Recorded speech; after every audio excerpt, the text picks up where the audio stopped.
Hi viewers, Bigg Boss season 4 fifth week nominations గురించి తెలుసుకుందామా.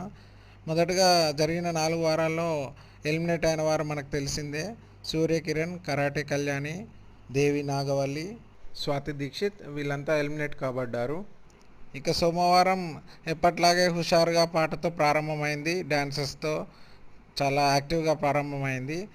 తరువాత నామినేషన్ ప్రక్రియ ప్రారంభమైంది. నామినేషన్ ప్రక్రియలో ఇంటి సభ్యులు ఇద్దరిని సెలెక్ట్ చేసుకొని వాళ్ళ ఫేస్ పైన ప్లేట్స్లో ఉన్న ఫోమ్ పెట్టాల్సి ఉంటుంది. పెట్టి వాళ్ళని నామినేట్ చేయాల్సి ఉంటుంది. మొదటగా అఖిల్ వచ్చేసి అభిజిత్ని నామినేట్ చేయడం జరిగింది. తను చెప్పిన రీజన్ ఏంటంటే, గత వారాల్లో కుమార్ సాయితో తను డిస్కషన్ చేయడం జరిగిందని, ఎడ్యుకేషన్ గురించి అరే ఒరే అని మాట్లాడడం గురించి, ఏజ్ గురించి మాట్లాడడం జరిగింది. అది తనకు నచ్చక తను నామినేట్ చేస్తున్నట్టుగా చెప్పాడు. మరియు అమ్మ రాజశేఖర్ని కూడా నామినేట్ చేయడం జరిగింది. చెప్పిన రీజన్ ఏంటంటే, అమ్మ రాజశేఖర్ గారు తను చేస్తే కరెక్ట్, వేరే వాళ్ళు చేస్తే తప్పు అన్న విధంగా ప్రవర్తిస్తారు. టాస్క్లో ఓడిపోవడం తట్టుకోలేడు, చాలా ఎమోషనల్గా ఫీల్ అవుతాడు దాని గురించి అని చెప్పడం జరిగింది. తర్వాత వచ్చిన హర్యానా అఖిల్ని నామినేట్ చేయడం జరిగింది. చెప్పిన కారణం, లగ్జరీ బడ్జెట్ అప్పుడు అందరి పేర్లు తీసుకోకుండా సెలెక్టెడ్గా కొందరి పేర్లు మాత్రమే తీసుకొని వాళ్ళకి మాత్రమే లగ్జరీ బడ్జెట్ తీసుకోవడం గురించి తను మెన్షన్ చేసి నామినేట్ చేయడం జరిగింది. తర్వాత వచ్చేసి అమ్మ రాజశేఖర్ని నామినేట్ చేయడం జరిగింది. చెప్పిన కారణం ఏంటంటే, హర్యానా కిచెన్లో పనిచేస్తున్నప్పుడు తను అవసరం లేదని, తను ఎక్స్ట్రా మెంబర్ అవుతుందని చేయొద్దని చెప్పడం జరిగిందంట అమ్మ రాజశేఖర్ గారు. ఆ రీజన్తో తను నన్ను నామినేట్ చేయడం జరిగింది.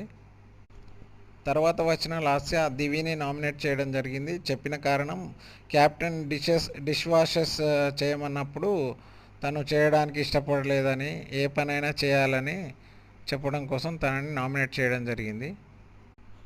తర్వాత నోయల్ని కూడా నామినేట్ చేయడం జరిగింది. చెప్పిన కారణం, నాగార్జున గారు లాస్య ఫేకా అని అడిగినప్పుడు నోయల్ ఎస్ అన్నట్టుగా ప్రవర్తించినట్టుగా తను గమనించి ఫీల్ అయిందని, అందుకని నామినేట్ చేస్తున్నానని చెప్పి నామినేట్ చేసింది. తర్వాత వచ్చిన అవినాష్ అఖిల్ని నామినేట్ చేయడం జరిగింది. చెప్పిన కారణం, లగ్జరీ బడ్జెట్ టాస్క్లో తను కొందరి సెలెక్టెడ్ పేర్లు, ఇష్టమైన వాళ్ళ పేర్లు మాత్రమే తీసుకున్నారని, మిగతా వాళ్ళకి లగ్జరీ టాస్క్లో ఏమీ తీసుకోలేదని దాని గురించి మెన్షన్ చేయడం జరిగింది. అండ్ మోనాల్ను కూడా నామినేట్ చేశాడు. చెప్పిన కారణం ఏంటంటే, తను సేఫ్ గేమ్ ఆడుతున్నాడని అన్నదంట లాస్ట్ వీక్లో హిట్ మ్యాన్ నామినేషన్స్ అప్పుడు. సో తను సేఫ్ గేమ్ ఆడటం లేదని చెప్పడం కోసం తనని నామినేట్ చేశాడు. తర్వాత వచ్చిన సుజాత అఖిల్ని నామినేట్ చేయడం జరిగింది. చెప్పిన కారణం, లగ్జరీ బడ్జెట్ టాస్క్లో ఓన్లీ కొంతమంది పేర్లు మాత్రమే ఇంక్లూడ్ చేశాడని, షేరింగ్ చేసుకోరాదని తెలిసినా కూడా కొంతమందికి మాత్రమే లగ్జరీ బడ్జెట్ తీసుకున్నాడు అనే కారణంతో తనని నామినేట్ చేసింది. తర్వాత హర్యానాను కూడా నామినేట్ చేయడం జరిగింది. కుకింగ్లో ప్రాబ్లం ఉండి, కిచెన్లో ప్రాబ్లం ఉంటే కెప్టెన్తో తేల్చుకోవాలి, కానీ అమ్మగారినితో మాట్లాడడం కరెక్ట్ కాదని రీజన్తో నామినేట్ చేయడం జరిగింది. తర్వాత వచ్చిన కుమార్ సాయి నోయల్ని నామినేట్ చేసి చెప్పిన కారణం ఏంటంటే, లాస్ట్ నామినేషన్లో తనని ఫోకస్ చేశారని, దాని గురించని చెప్పి నామినేట్ చేయడం జరిగింది. తర్వాత సుజాతని కూడా నామినేట్ చేయడం జరిగింది. చెప్పిన కారణం ఏంటంటే, హిట్ మ్యాన్ నామినేషన్ అప్పుడు సుజాత కూడా నోయల్ డెసిషన్ని సపోర్ట్ చేస్తూ తనని నామినేట్ చేసిందని, తనకంటూ సొంత డెసిషన్ తీసుకునే చాయిస్ లేదనే ఉద్దేశంతో తనని నామినేట్ చేయడం జరిగింది. తర్వాత వచ్చిన సోహెల్ అభిజిత్ని నామినేట్ చేశాడు. చెప్పిన కారణం, బాత్రూమ్ క్లీనింగ్ ఇద్దరికి షేరింగ్ వచ్చినప్పుడు తను సరిగా కమ్యూనికేట్ చేయలేదని, సో ఇతను ఒకడే క్లీన్ చేశాడనే కారణంతో తనని నామినేట్ చేశాడు. తర్వాత నోయల్ని నామినేట్ చేశాడు. చెప్పిన కారణం, వీళ్ళు కాయిన్స్ టాస్క్ అప్పుడు నోయల్ హెల్ప్ చేస్తాడు, సపోర్ట్ చేస్తాడని వీళ్ళ ఎక్స్పెక్టేషన్కి అతను హెల్ప్ చేయనందుకు, మీట్ కానందుకు తనని నామినేట్ చేశాడు. తర్వాత వచ్చిన మెహబూబ్ లాస్యాని నామినేట్ చేశాడు. చెప్పిన కారణం ఏంటంటే, సోహెల్ వచ్చేసి లాస్యాకి మొదట్లో హెల్ప్ చేశాడు కాయిన్స్లో. తర్వాత లాస్ట్లో వచ్చేసి సోహెల్కి లాస్యా హెల్ప్ చేయలేదనే కారణంతో తనని నామినేట్ చేశాడు. తర్వాత సుజాతాని కూడా నామినేట్ చేశాడు. తన క్యాప్టెన్షిప్ టాస్క్లో తన వల్లే పోయిందనే రీజన్తో తనని నామినేట్ చేశాడు. తర్వాత వచ్చిన గంగవ్వ నోయల్ని నామినేట్ చేయడం జరిగింది. చెప్పిన కారణం తనకు బాడీ పెయిన్స్ ఉన్నట్టుగా తనకు అనిపించిందంట. సో తొందరగా బయటికి వెళ్ళాలి, రిలాక్స్ కావాలి అనే ఉద్దేశంతో తనని నామినేట్ చేసింది. తర్వాత అభిజిత్ని నామినేట్ చేసింది గంగవ్వ. చెప్పిన కారణం తను ఎవరితో సరిగా మాట్లాడతలేడు, సింగిల్గా ఉంటున్నాడు అనే కారణం చెప్పింది. తర్వాత వచ్చిన అమ్మ రాజశేఖర్ అఖిల్ని నామినేట్ చేశాడు. చెప్పిన కారణం క్లారిటీగా నీకు అర్థమైంది అనుకున్నా టాస్క్, కిల్లర్ టాస్క్ అప్పుడు, కానీ నీకు నేను చెప్పిన రీజన్ కరెక్ట్గా అర్థం కాలేదు, అది అర్థం కావడం కోసం నేను నామినేట్ చేస్తున్నా అని చెప్పేసి నామినేట్ చేశాడు. తర్వాత ఆర్యాని నామినేట్ చేశాడు. కిచెన్ కుకింగ్ వాళ్ళది ఇష్యూ గురించని నామినేట్ చేశాడు.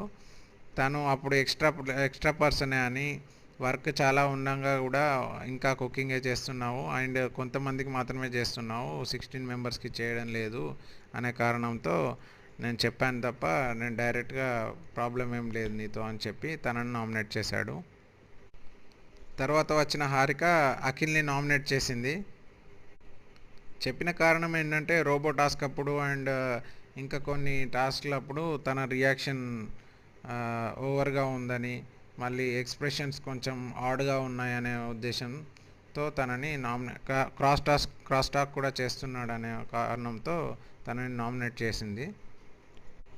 తర్వాత మోనల్ని కూడా నామినేట్ చేసింది. చెప్పిన కారణం ఏంటంటే మోనల్ తన పాయింట్ ఆఫ్ వ్యూలోనే ఆలోచిస్తుంది, ఎవరి ప్రాబ్లం ఉన్నా కానీ తన పాయింట్ ఆఫ్ వ్యూలోనే ఆలోచించి వేరే వాళ్ళ ప్రాబ్లం అర్థం చేసుకోదనే ఉద్దేశంతో తనని నామినేట్ చేసింది. తర్వాత దివి వచ్చేసి లాస్యాని నామినేట్ చేసింది. చెప్పిన కారణం ఏంటంటే పప్పు వండడం వల్ల అందరికీ గ్యాషన్స్ అవుతున్నాయని చెప్పడం జరిగింది. దానికి లాస్యా ఒప్పుకోలేదు, బట్ అదే రీజన్గా చెప్పి తనని నామినేట్ చేసింది. తర్వాత సోహెల్ని కూడా నామినేట్ చేసింది. తన వర్డ్స్ హార్ష్ఫుల్గా ఉంటాయి అనే రీజన్తో తనని నామినేట్ చేసింది. తర్వాత వచ్చిన మోనల్ హారికాని నామినేట్ చేసింది.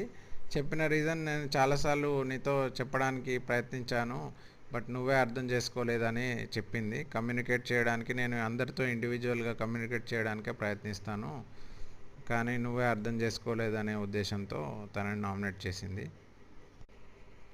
తర్వాత మోనల్ అవినాష్ని కూడా నామినేట్ చేసింది. ఫన్గా జోక్స్ రిపీటెడ్గా తనపై వేస్తున్నాడని తనకు హర్టింగ్గా ఉందనే ఫీలింగ్తో తను నామినేట్ చేసింది. తర్వాత వచ్చిన అభిజిత్ సోహెల్ని నామినేట్ చేశాడు. చెప్పిన రీజన్ కోపం తగ్గించుకోబయ్యా అని చెప్పడం జరిగింది. తర్వాత అఖిల్ని కూడా నామినేట్ చేశాడు. చెప్పిన కారణం ఏంటంటే నువ్వు కన్ఫ్యూజ్డ్ మాత్రమే అనుకున్నా, బట్ అబద్ధాలు కూడా చెప్తున్నావు. లగ్జరీ బడ్జెట్ షాపింగ్లో షేరింగ్ లేదని క్లియర్గా చెప్పడం జరిగింది, బట్ నువ్వు షేరింగ్ చేసుకోవచ్చు అని అంటున్నావు అని కారణం చెప్పడం జరిగింది. మన ఎడ్యుకేషన్ గురించి వేరే వాళ్ళతో మాట్లాడడం అనేది ఒక సిచ్యువేషన్ బట్టి అన్నాను మాత్రమే తప్ప కంప్లైంట్లా కాదని చెప్పడం జరిగింది. ఆ తర్వాత ఇద్దరికి మాట పెరిగింది. చాలాసేపు డిస్కస్ చేశారు, ఒకరికొకరు ఎక్స్ప్లెనేషన్ డిఫెండ్ చేసుకున్నారు ఒకరినొకరు. తర్వాత డిస్కషన్ మధ్యలోనే Sohel and Divi discussion start అయ్యి అది కూడా కొంచెం వాగ్వివాదంగా మారింది. తర్వాత మోనాల్ వచ్చేసి అందరికీ దండం పెట్టి ఆపండి బాబు, అందరిని ఒకరినొకరు ఇన్వాల్వ్ చేయకండి అని చెప్పడం జరిగింది. ఒక టైంలో ఎమోషనల్ అయ్యి తను ఏడవడం కూడా జరిగింది, ఏడ్చింది మరియు అరిచింది కూడా. తర్వాత వచ్చిన నోయల్ అమ్మ రాజశేఖర్ గారిని నామినేట్ చేయడం జరిగింది. చెప్పిన కారణం ఏంటంటే తను సేఫ్ గేమ్ ఆడి స్వాతి దీక్షిత్ని నామినేట్ చేయడం వల్లే ఈరోజు తను ఎదగాల్సిన మొక్క వెళ్ళిపోయింది హౌస్ నుంచి అనే రీజన్తో తనని నామినేట్ చేశాడు. తర్వాత వచ్చేసి సోహెల్ని నామినేట్ చేయడం జరిగింది. యాక్చువల్గా సోహెల్ని నామినేట్ చేయొద్దు అనుకున్నాడు, బట్ మధ్యలో తను చాలా ఇన్వాల్వ్ అయి మాట్లాడడం వల్ల, కొంచెం వర్డ్స్ హార్ష్గా మాట్లాడడం వల్ల తనని సడన్గా నామినేట్ చేశాడు. సో నామినేట్ అయిన వారు అఖిల్ 6 ఓట్లతో నామినేట్ అవ్వడం జరిగింది. నోయల్ 4 ఓట్లతో నామినేట్ చేయడం జరిగింది. అభిజిత్ 3 ఓట్లతో నామినేట్ కాబడ్డాడు. సోహెల్ 3 ఓట్లతో నామినేట్ కాబడ్డాడు. అమ్మ రాజశేఖర్ కూడా 3 ఓట్లతో నామినేట్ అయ్యాడు. మోనాల్ 2 ఓట్లతో నామినేట్ కాబడ్డది. లాస్యా కూడా 2 ఓట్లతో నామినేట్ అయ్యింది. సుజాత కూడా 2 ఓట్లతో నామినేట్ కాబడింది. హర్యానా కూడా 2 ఓట్లతో నామినేట్ కాబడింది. సో వీరిలో ఎవరు ఎలిమినేట్ అవుతారో మీరు కూడా గెస్ చేసి కమెంట్ పెట్టండి. చూద్దాం నెక్స్ట్ వీక్ ఎవరు ఎలిమినేట్ అవుతారో. Until then, bye bye, take care. Thank you for watching. Bye.